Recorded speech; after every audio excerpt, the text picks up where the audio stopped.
So hello and welcome students. Today we are going to start exercise 13.3 surface area and volume chapter की बात कर रहे हैं class 10th. ठीक है, 13.2 एक्सरसाइज तक स्टूडेंट्स हम कर चुके हैं. ठीक है, 9th क्लास के कॉन्सेप्ट ही यूज़ हो रहे हैं अभी तक. और हम जो 13.3 एक्सरसाइज है उसमें अगर जो टॉपिक यूज़ होने वाला है, जो कॉन्सेप्ट यूज़ होने वाला है वो हो जाता है conversion of a solid from one shape to another shape. अब यहाँ पर समझ लीजिएगा, जब कन्वर्जन होता है किसी सॉलिड का, when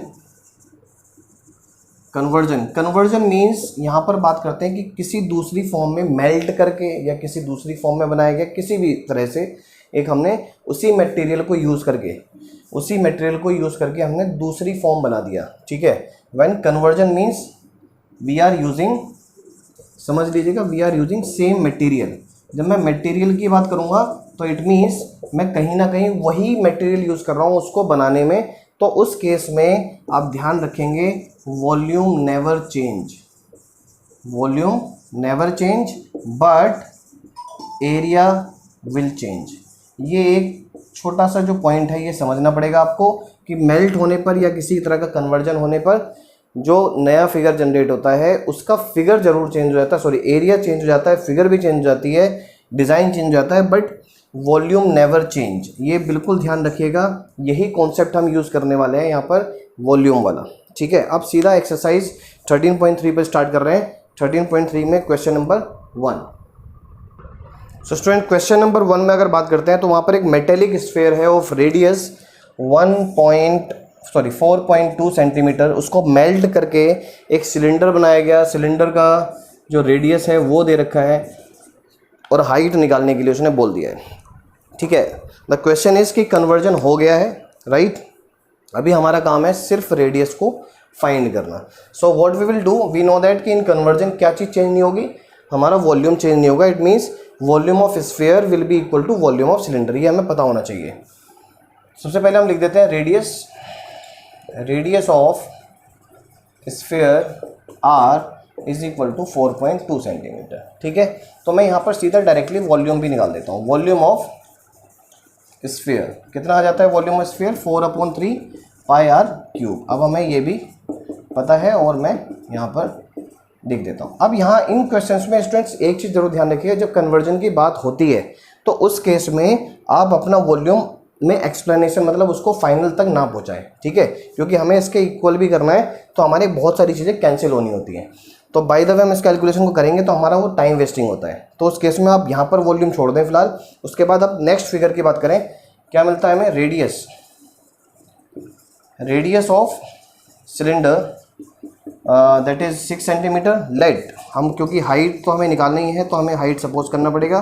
height of cylinder be h centimetre. तो अगर मैं हाइट और मेरे पास रेडियस भी आ गया तो वॉल्यूम क्या निकल जाता है आपके हिसाब से? पाई आर स्क्वायर एच. और हम लिख देते हैं पाई एंड आर आता है 6 स्क्वायर और एच आती है एच. अब मैं यहाँ पर इस आंसर को छोड़ देता हूँ. ठीक है, एंड यहाँ पर आपको लिखना पड़ेगा वी नो दैट. ये हर एक क्वेश्चन में आपको स्टेटमेंट लिखना है, ध्यान रखेंगे. वी नो दैट इन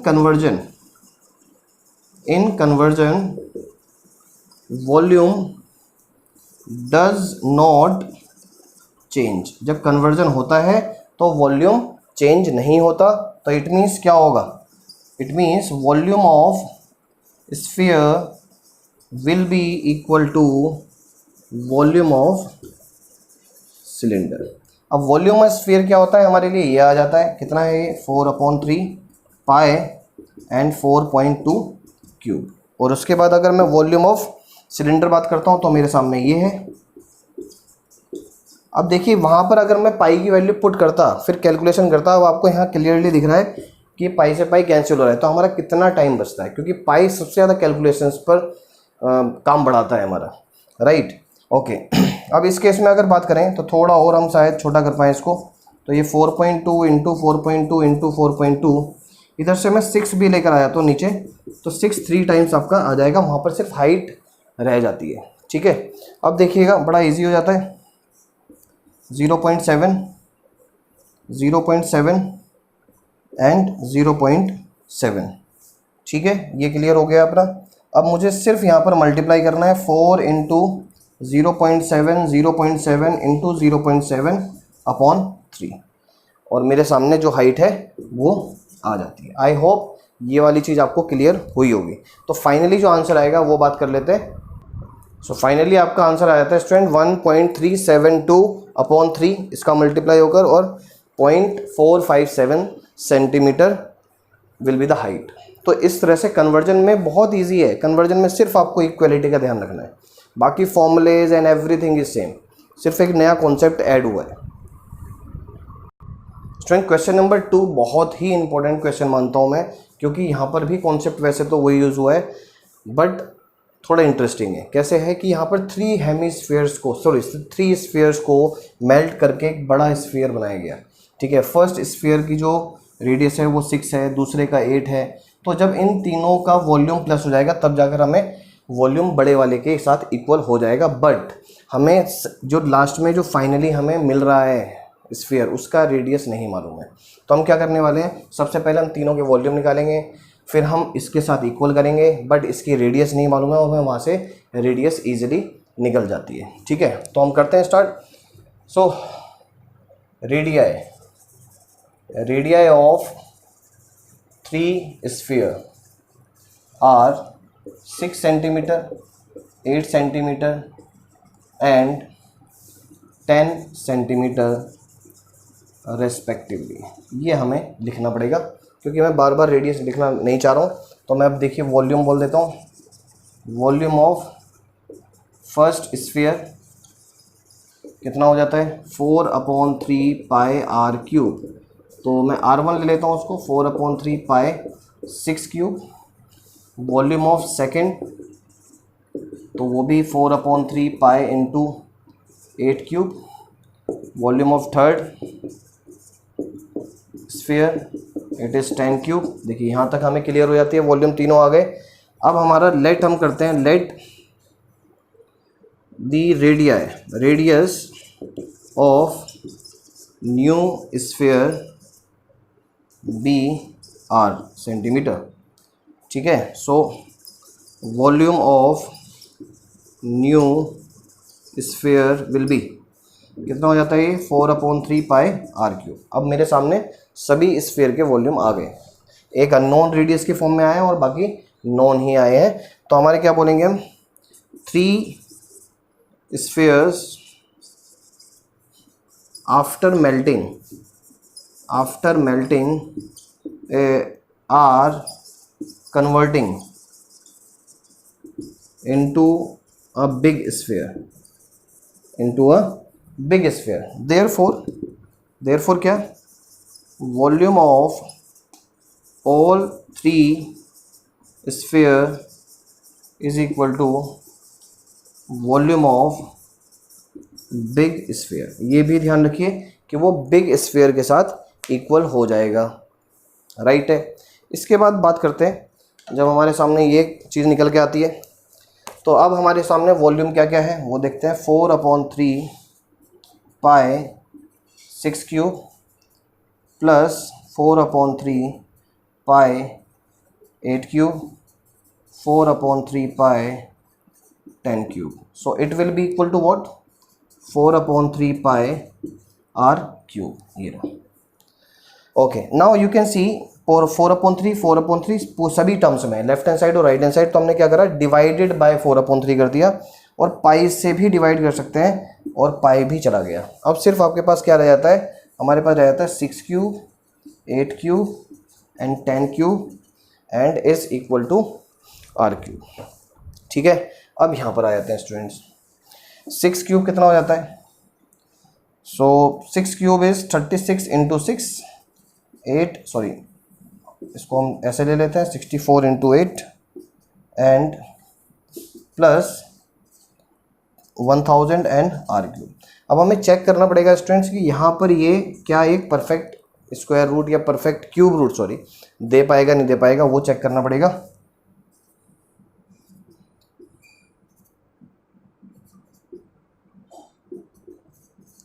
तो ये हमारा कैलकुलेशन पार्ट है, इसमें अगर हम ऐड करते हैं तो ये 17 एंड 1 7 ये तो फिक्स ही है, और 2 8 बिल्कुल आ जाता है।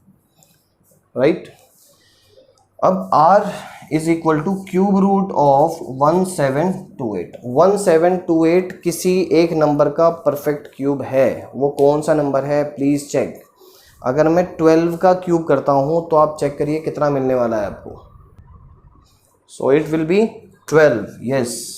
So it is 12 centimetre. तो आपको पता लग गया radius of the big sphere will B 12 centimetre. तो इस तरह के क्वेश्चंस पे आप ध्यान रखिए, आपको परफेक्ट क्यूब रूट मिलने के या परफेक्ट स्क्वायर होता है तो परफेक्ट स्क्वायर रूट मिलने के चांसेस मिलेंगे। बहुत रेयर ही मिलता है कि आपको डेसिमल में वैल्यू निकालनी पड़ जाए। So this was a very nice question, I hope it is very important also. So please note down. Now question number 3 की बात करते हैं। क्वेश्चन नंबर 3 में स्टूडेंट्स बात होती है कि अ 20 मीटर डीप वेल। ध्यान रखिएगा, डीप वेल मतलब एक कुआं है जो सिलेंड्रिकल फॉर्म में है, ठीक है। और इसका जो डायमीटर है वो 7 है, तो रेडियस हो जाएगा 3.5 मीटर और 20 मीटर का है ये। सोचिएगा कि ये 20 मीटर का डीप वेल है और इसको डग किया गया है, मतलब एक कुआं बनाने की कोशिश हो रही है, उसको ट्राई किया जा रहा है कि डग किया जा रहा है 7 मीटर तक। अर्थ फ्रॉम डिगिंग, जो भी मिट्टी यहाँ से निकलेगी उस मिट्टी को एक नए प्लेटफॉर्म, मतलब एक प्लॉट है, मान लीजिए आप कुछ ऐसा है प्लेन, और उसका जो लेंथ है वो है 22 मीटर 14 मीटर, और यहाँ पर उस मिट्टी को डालना स्टार्ट कर दिया गया। मिट्टी जैसे ही डलेगी स्टूडेंट्स आपको समझ में आ जाएगा कि ये थोड़ा थोड़ा ऊपर उठना चालू हो जाएगा, राइट। तो इस तरह से इसकी हाइट कोई ना कोई आएगी, बिल्कुल आएगी। वही हाइट हमें निकालनी है कि वो जो प्लॉट होगा, जो एरिया होगा, उसकी हाइट कितनी इंक्रीज हो जाएगी। इट मीन्स ये सारा वॉल्यूम यहाँ पर आकर स्प्रेड हो जाता है। अब इसको दूसरे तरीके से समझते हैं कि एक सिलेंडर के वॉल्यूम को हमने एक क्यूबॉइड में चेंज कर दिया। अगर मैं मैथमेटिकली इस कॉन्सेप्ट को समझने की कोशिश करता हूँ तो इसका मतलब यही है, ठीक है। तो यहाँ पर लिख देते हैं पहले radius of well r is equal to 3.5 metre and depth मान लेते हैं, डेप्थ ऑफ वेल, जिसको हम हाइट बोलेंगे यहाँ पर अपने फॉर्मूले के केस में, ठीक है। तो volume of earth which is digging out, ठीक है, जो हमें बाहर निकाली गई, कितना होगा वो पाई आर स्क्वायर एच, ठीक है। तो मैं अभी पाई की वैल्यू तो आपको पता ही है, हम बाद में रखते हैं फाइनली, और ये हो जाता है 3.5 स्क्वायर और ये होता है 20। तो मैं अभी अपना आंसर यहाँ पर वॉल्यूम यहाँ पर छोड़ देता हूँ।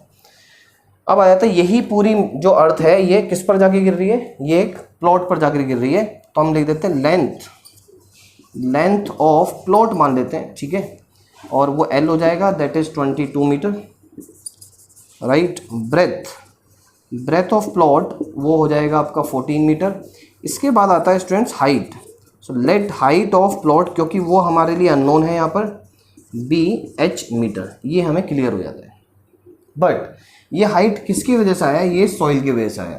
तो इट मीन्स ये वॉल्यूम और ये वॉल्यूम इक्वल होगा, ठीक है। So volume of earth is equal to volume of what, cuboidal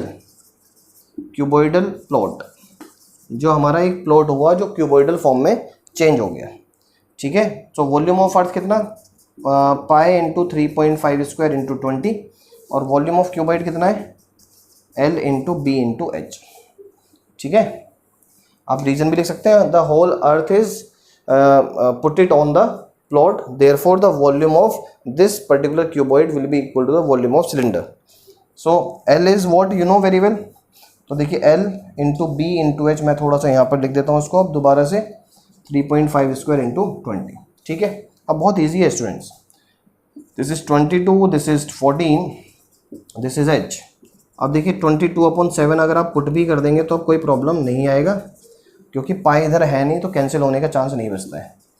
देखिए 22 से ये 22 तो कैंसिल हो ही रहा है, ठीक है, और ये 0.2 आ जाता है, सॉरी 0.5 आ जाता है, ठीक है। और यहाँ से 14, मैं यहाँ से 14 ये डिवाइड में ले जाता हूँ तो मुझे यहाँ से ये मिल जाता है 10, ठीक है। 0.5 को 20 से मल्टीप्लाई करेंगे तो आपको 10 मिलेगा, और यहाँ से मुझे 14 मिल गया ये, और यहाँ से ये 35 मिलता है स्टूडेंट्स और आता है 14, तो ये अप्रोक्सीमेट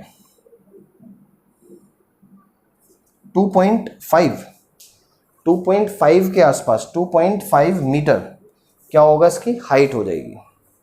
ठीक है, तो इस तरह से आप ये कर पाते हैं। तो क्वेश्चंस में देखा जाए तो पूरे प्रोसीजर में स्टोरीज चेंज हो रही है बार बार, आपको वो समझना पड़ेगा कि वॉल्यूम कहाँ से किस फॉर्म में चेंज हो रहा है। तो यहाँ पर जैसे सिलेंडर से कटा था, यहाँ से सिलेंड्रिकल फॉर्म में था वो वेल, और वहाँ से जो मिट्टी निकली वो क्यूबॉइडल फॉर्म में जाके कन्वर्ट हो गई, तो इट मीन्स कहीं ना कहीं ये भी कन्वर्जन ऑफ सॉलिड का ही पार्ट बना गया, राइट।